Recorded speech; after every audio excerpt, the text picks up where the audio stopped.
Assalamu alaikum. Welcome to online English class. My dear students, in English first paper you have a question in number 10 where you have to describe a graph or a chart. The graph or chart shows some information and you have to describe the information and summarize in brief. A graph or a chart is a graphical representation of data. আমরা বাংলায় খুব সহজ ভাষায় বলতে পারি যে চিত্রের মধ্যে নির্দিষ্ট জরিপকৃত কোনো তথ্য উপস্থাপন করা হয় তাকে সাধারণত গ্রাফ বা চার্ট বলা হয়। Useful graph vocabulary. গ্রাফস বা চার্টসে সাধারণত চারটি কন্ডিশন থাকে, যেমন আপওয়ার্ড কন্ডিশন বা ঊর্ধ্বমুখী অবস্থা, ডাউনওয়ার্ড কন্ডিশন বা নিম্নমুখী অবস্থা, স্ট্যাবিলিটি অপরিবর্তিত অবস্থা, ফ্লাকচুয়েশন ওঠানামা। ঊর্ধ্বমুখী অবস্থা বা কোনো কিছু বেড়ে যাওয়ার ক্ষেত্রে আমরা ব্যবহার করব increase to, rose to, went up to. আর কোনো কিছু যদি কমে যায় অর্থাৎ নিম্নমুখী অবস্থা বর্ণনার ক্ষেত্রে আমরা লিখব decrease to, fell to, went down. Stability বা স্থির অবস্থা বোঝাতে আমরা লিখব remained stable at, remained unchanged at, remained steady at.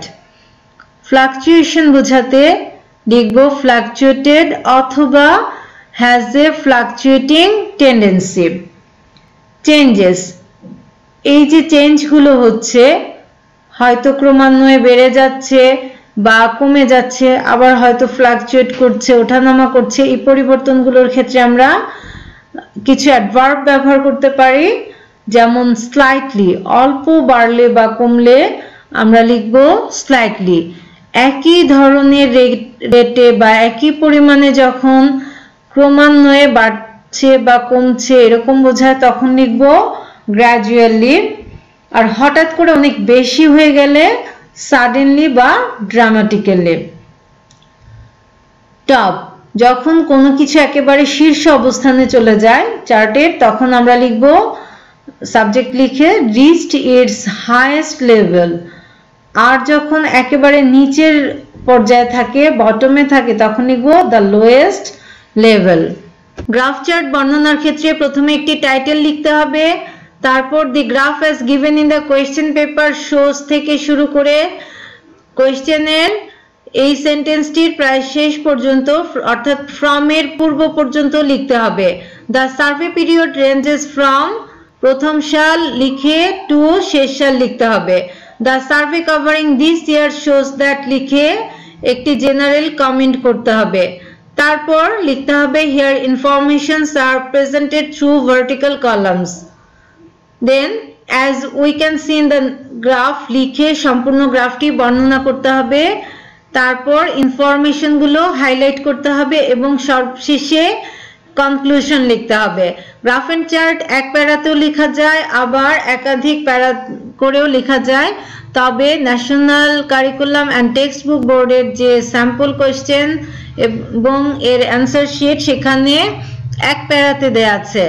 আমি আজকে তোমাদেরকে পার্ট করে দেখিয়েছি কারণ এতে তোমাদের বোঝার সুবিধা হবে এবং তোমরা তাড়াতাড়ি শিখে নিতে পারবে।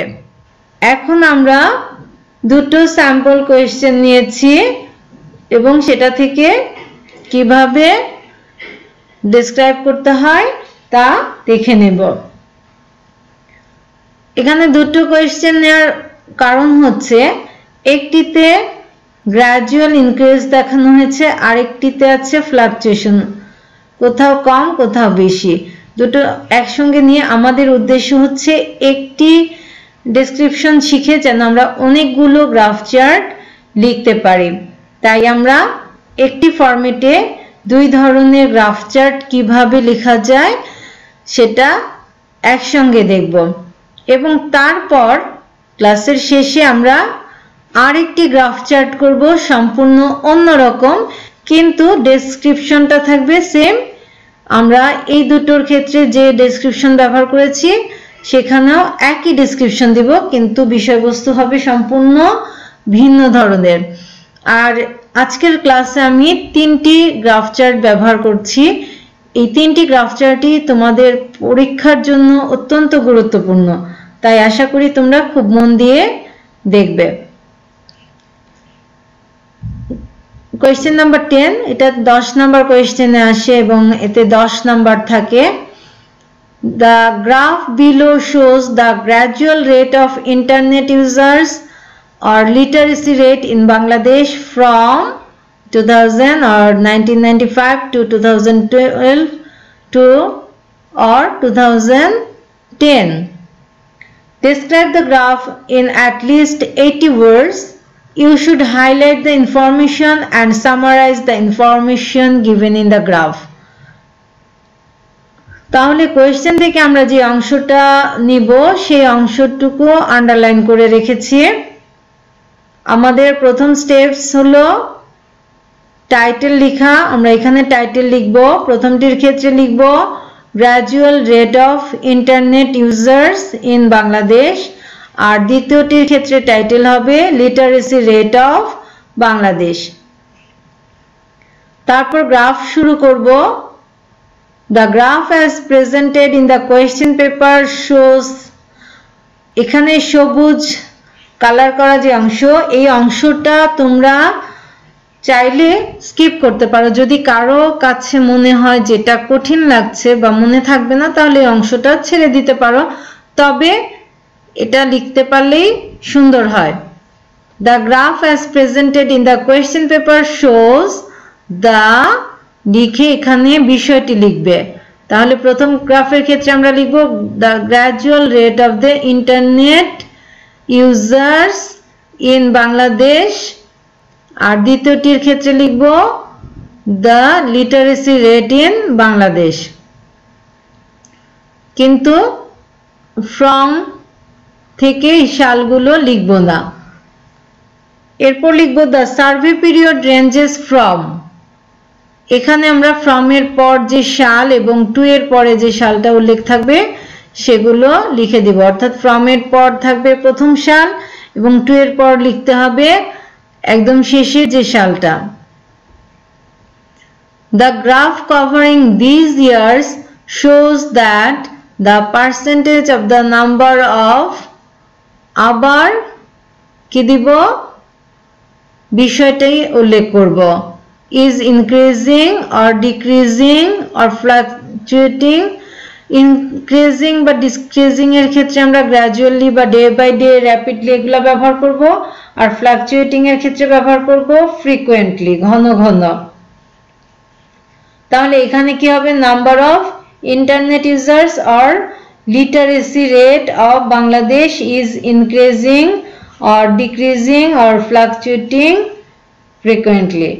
Here the informations are presented through vertical column. এই কলামগুলো সবগুলোই ভার্টিক্যাল, আর তাই আমরা লিখছি যেহেতু বার চার্ট এগুলাতে ভার্টিক্যাল কলাম ইউজ হয়েছে, আমরা লিখব here the informations are presented through vertical column. তারপর লিখব as we can see in the graph, আমরা গ্রাফে দেখতে পাই in, লিখে প্রথম সাল লিখব the first year অথবা the beginning year of the survey period, the number of, লিখে তারপর আবার বিষয় লিখব number of internet users অথবা literate persons বা literate people in Bangladesh was, প্রথম সালে যে সংখ্যা বা পার্সেন্টেজ থাকবে সেটা লিখব এখানে, was 0.31, এখানে দেখো ক্রোর আছে তার মানে কোটি, 0.31 ক্রোর, আর দ্বিতীয়টির ক্ষেত্রে এটা হবে 38.1%।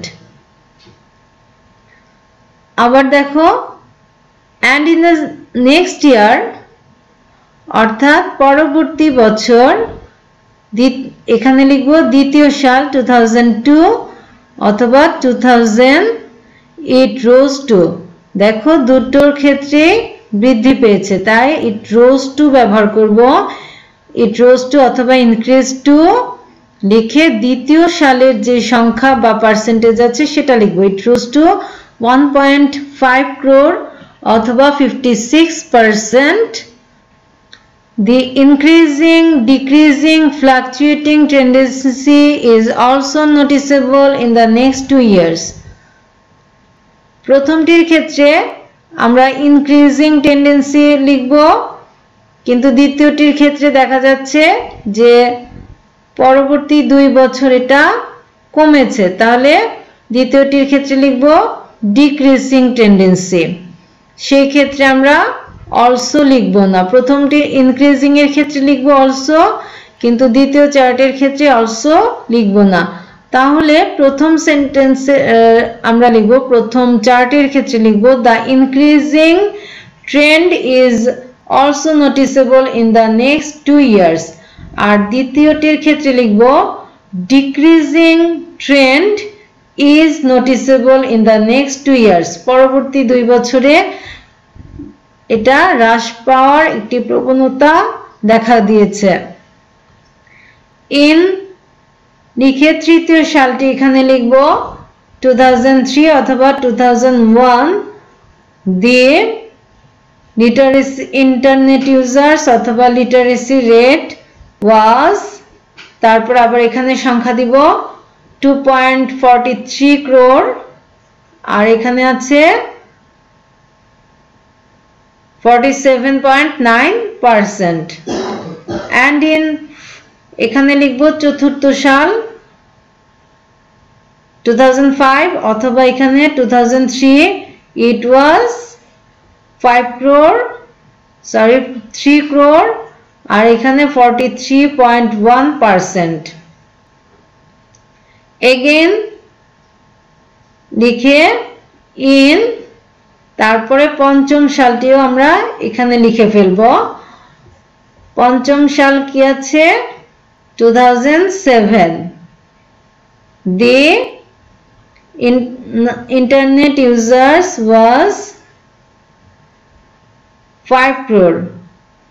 আর যেহেতু এই চার্টে এটাই লাস্ট সাল, তাই আমরা লিখব in the last year 2010 the literacy rate was 56.8%। এভাবে আমরা একে একে সবগুলো কলাম বর্ণনা করে যাব। তারপর এই দুটো অংশ তোমরা চাইলে স্কিপ করতে পারো, কিন্তু যদি একটু বেশি মার্কস পেতে চাও তাহলে অবশ্যই এগুলো লিখতে হবে। এখানে লিখবে according to the information of the graph, গ্রাফের তথ্য অনুযায়ী দ্য লোয়েস্ট আর হাইয়েস্ট, যেটা লোয়েস্ট থাকবে সেটা বা হাইয়েস্টটা লিখতে হবে, ওয়াজ ইন সাল লিখতে হবে। প্রথমটা লোয়েস্ট থাকলে আগে লোয়েস্ট লিখবে প্রথম সালে এবং হাইয়েস্ট লিখবে শেষ সালে। যেমন লিটারেসি রেটের ক্ষেত্রে লোয়েস্টটা ছিল প্রথম সালে এবং হাইয়েস্টটা হচ্ছে শেষ সালে। এখানেও একই রকম, তবে অনেক সময় যদি দেখা যায় কোনো কিছু ডিক্রিজ হচ্ছে, যেমন ইলিটারেসি রেট অথবা পভার্টি রেট, এগুলা যখন ডিক্রিজ হয় তখন আমরা কি করব, হাইয়েস্টটা আগে লিখব, লোয়েস্টটা পরে লিখব। A critical analysis of the information presented in the graph shows that, তারপর বিষয়টা লিখে লিখব is increasing বা decreasing day by day অথবা has a fluctuating tendency, sometimes increases and sometimes decreases। তারপরের যে অংশটা তুমি যদি আরো কিছু লিখতে চাও লিখতে পারো, তবে আর লেখার প্রয়োজন হবে না। এবং সবশেষে তোমাকে সামারাইজ করতে হবে। So to summarize the graph, we can say that the increase or decrease of internet users অথবা literacy rate is a positive or negative sign for Bangladesh, because it indicates that the country is going ahead, keeping pace with the modern age। তুমি যখন দেখবে internet users, mobile phone users এগুলো আছে, তখন তুমি এই ল্যাঙ্গুয়েজটা use করবে। আবার নেগেটিভ সাইনের ক্ষেত্রে ব্যবহার করবে ours is a developing country, let us hope that we will be able to overcome this condition in the years to come। এই অংশটা তুমি অনেক ক্ষেত্রেই ব্যবহার করতে পারবে, তবে সব ক্ষেত্রে ব্যবহার করা যাবে না, একটু কৌশলে ব্যবহার করতে হবে। এখন আমরা যে বর্ণনাটা শিখলাম সেটা দিয়ে একেবারে অন্যরকম আরেকটি বার চার্ট আমরা বর্ণনা করে দেখব যে আমরা কতখানি পারছি। এখানে কোয়েশ্চেনটা দেখো, the graph below shows the percentage of time the college students in different areas of our country spend for pastime activities from 2004 to 2016. Describe the graph in at least 80 words. গ্রাফটি যদি আমরা সাধারণভাবে বলি তাহলে দেখব 2004 সালে 60% স্টুডেন্ট ফেসবুক ব্যবহার করত, 50% স্টুডেন্ট টিভি দেখত এবং 35% স্টুডেন্ট খেলাধুলা করত। আবার 2008-এ 70% স্টুডেন্ট ফেসবুক ব্যবহার করে, 60% স্টুডেন্ট টিভি দেখে এবং 25% স্টুডেন্ট খেলাধুলা করে। তাহলে ফেসবুক ইউজিং এবং ওয়াচিং টিভি হার 10% করে বেড়েছে। আবার স্পোর্টস বা গেমের যে পার্টিসিপেশন সেটা 5% কমে গিয়েছে, 35 থেকে 25, 10% কমেছে। আবার দেখা যায় 2012 সালে ফেসবুক ইউজিং স্টুডেন্টের সংখ্যা বেড়ে 80%-এ আসে, ওয়াচিং টিভি আসে 70% এবং স্পোর্টস হয় 20%। আবার 25 থেকে 5% কমেছে। আর ফেসবুক বা টেলিভিশন ব্যবহারকারী স্টুডেন্টের সংখ্যা বেড়েছে 10% করে। একইভাবে আমরা দেখব 2016 সালে ফেসবুক ইউজার স্টুডেন্টের সংখ্যা হলো 90%, 80% হচ্ছে ওয়াচিং টিভি এবং 15% হলো participation in games or sports, অর্থাৎ খেলাধুলা করে এমন স্টুডেন্টের সংখ্যা 15%, 20 থেকে 15, এখানেও কমেছে 5%। আর এইখানে ফেসবুক এবং টেলিভিশনের ক্ষেত্রে 10% করে বেড়েছে, অর্থাৎ প্রতিটি সালে ফেসবুক এবং টিভির ব্যবহার বেড়েছে 10% করে।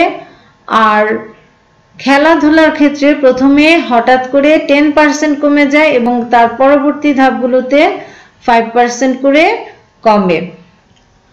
প্রথমেই আমরা একটি টাইটেল দিব, টাইটেলটি এখানে দেয়া আছে pastime activities of the students in Bangladesh। তারপর কোয়েশ্চেন থেকে প্রথম লাইনটি লিখব, the graph as presented in the question paper shows the percentage of time the college students in different areas of our country spend for pastime activities। এই পুরোটা অংশ আমরা question থেকে নিয়েছি। The survey period ranges from 2004 to 2016. The graph covering this year shows that the percentage of the number of students using Facebook and watching TV is increasing and participation of sports is decreasing day by day। তাহলে এই সালগুলোর মধ্যে যে জরিপ হয়েছে সেটা দেখাচ্ছে যে Facebook using এবং টিভি ওয়াচিংটা দিন দিন বাড়ছে এবং পার্টিসিপেশন অফ স্পোর্টস অর্থাৎ খেলাধুলায় অংশগ্রহণ দিন দিন কমে যাচ্ছে। Here the informations are presented through vertical columns। এখানে ভার্টিক্যাল কলামের দ্বারা ইনফরমেশনগুলো দেওয়া হয়েছে। তারপর আমরা ডেসক্রিপশন দিব। As we can see in graph, in 2004, the first year of the survey period, the number of students using Facebook was 60%, watching TV was 50%, and taking part in sports was 35%. তাহলে আমরা সাধারণভাবে গ্রাফের দিকে তাকালে যা দেখতে পাই সেটাই তুলে ধরব। 2004 সালে আমরা দেখতে পাচ্ছি the number of students using Facebook was 60%. Facebook ব্যবহারকারী স্টুডেন্টের সংখ্যা 60%। তারপর number of students watching TV was 50% এবং number of students taking part in games or sports was 35%. এভাবে এই তথ্যগুলো আমরা ধারাবাহিকভাবে এখানে লিখে দিব। And in the next year 2008, using Facebook rose to 70%, watching TV rose to 60%, and participation of sports decreased to 25%. The increasing and decreasing trend is also noticeable in the next 2 years. এই যে internet এবং Facebook বা TV watching এর সংখ্যা বাড়ছে এবং খেলাধুলা অংশগ্রহণ কমছে, এই যে ইনক্রিজ এবং ডিক্রিজ এটা আমরা পরবর্তী 2 বছরেও লক্ষ্য করি। In 2012, the number of students using Facebook was 80%, watching TV was 70%, and taking part in the sports was 20%. তাহলে 2012 সালে আমরা দেখি যে ফেসবুক ব্যবহারকারী ছাত্রের সংখ্যা হচ্ছে 80%, টিভি দেখে এমন স্টুডেন্টের সংখ্যা হচ্ছে 70% এবং খেলাধুলায় অংশ নেয় এরকম স্টুডেন্টের সংখ্যা হচ্ছে 20%. In 2016, the number of students using Facebook was 90%, watching TV was 70%, and taking part in sports was only 15%. এবং খেলাধুলায় অংশগ্রহণকারী ছাত্রের সংখ্যা মাত্র 15%. According to the information of the graph, the lowest number of students using Facebook and watching TV and the highest number of students taking part in the sports was in 2004. তাহলে 2000 সালে internet ব্যবহারকারীর সংখ্যা ছিল এই গ্রাফে দেখানো সংখ্যার মধ্যে সবচেয়ে কম অবস্থানে, সবচেয়ে নিচের অবস্থানে, এবং টিভি দেখার ক্ষেত্রেও একই অবস্থা, আর খেলাধুলায় অংশগ্রহণের অবস্থা ছিল সবচাইতে উপরে অর্থাৎ 35%। আবার the highest number of students using Facebook and watching TV and the lowest number of students taking part in sports was in 2016. তাহলে সর্বোচ্চ ফেসবুক ব্যবহারকারী এবং টিভি দেখে এরকম স্টুডেন্টের সংখ্যা হচ্ছে 2016 সালে এবং সর্বনিম্ন খেলাধুলা করে এমন স্টুডেন্টের সংখ্যা হলো 2016 সালে। A critical analysis of the information presented in the graph shows that the first 2 sources of pastime activities are increasing and the third one is decreasing day by day. তাহলে ক্রিটিক্যাল অ্যানালাইসিসে দেখা যায় যে প্রথম দুটো pastime activities দিন দিন বাড়ছে আর তৃতীয়টি ক্রমান্বয়ে কমে আসছে। So to summarize the graph, we can say that the increase of using Facebook and watching TV and decreasing tendency in sports is a negative sign for Bangladesh. তাই পরিশেষে আমরা বলতে পারি যে ফেসবুক ব্যবহার করা এবং টিভি দেখার প্রবণতা বৃদ্ধি পাওয়া এবং খেলাধুলায় অংশগ্রহণের প্রবণতা কমে যাওয়াটা বাংলাদেশের জন্য একটি negative sign, because games and sports are essential for both physical and mental health. কারণ খেলাধুলো শারীরিক এবং মানসিক উভয় প্রকার স্বাস্থ্যের জন্যই অত্যন্ত প্রয়োজনীয়. My dear students, so now you will be able to answer and describe any type of graph and chart. If you have any question, please let me know in your comments. Take care of yourself. Allah Hafiz.